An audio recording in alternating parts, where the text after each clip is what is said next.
selling this lot of 1,600 students. Emotions running high as concerned members of the Portland Public Schools community are one day away from finding out the preliminary results of a nearly $2 billion bond measure. If it passes, that money would fund 3 major renovation projects at PPS high schools and more. Good evening and thank you so much for joining us for K2 News at 11, everyone. I'm Barry Mangold. There is wide agreement that most PPS school buildings need to be upgraded, and $1.7 billion would seriously help that effort. But not everyone is convinced that this bond is the best way to do it. Let's get to K2's Tanvi Verma, who joins us live outside of the PPS administrative building. And Tanvi, how much would this cost taxpayers if the bond passes? So, Barry, this tax would be in regards to homeowners, and it would be for every $1,000 of their home value.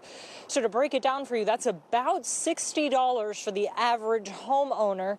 And technically, they're already paying this amount. So a vote yes on this would mean basically to continue paying this amount, but for this specific cause. There's 3 sides to this story. There's the folks that really want this bond to pass, especially here at Cleveland High School, which would receive almost $500 million to modernize and rebuild. It's a matter of, kind of safety and livability.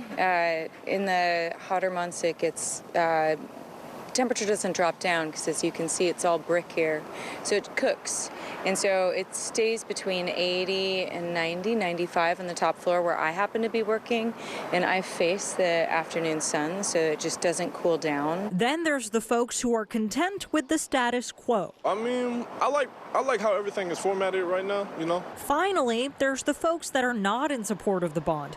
Aaron Mesh is the editor of the Willamette Week. His newsroom has decided not to endorse the bond. So there's this process known as redistricting, which is going to happen after this bond passes or fails tomorrow, which means that for a lot of parents, they're going to find out after voting for this whether or not they voted to rebuild the elementary school their students currently attend or have their kids sent somewhere else because that school isn't going to be rebuilt because it's too costly. So we brought that concern directly to the board chair. People are concerned that maybe they're going to vote on the bond, but then because of redistricting, their student won't even be at that school anymore.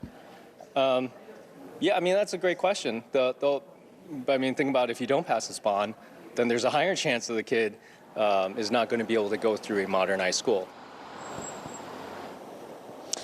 And if it does not pass, then the rate that homeowners are currently paying would gradually go down. For more information on this story, you can check out our extended version on our website at katu.com. Reporting live in North Portland, Tanvi Verma, K2 News. All right, thank you, Tanvi. I know we'll be following the election results all night tomorrow.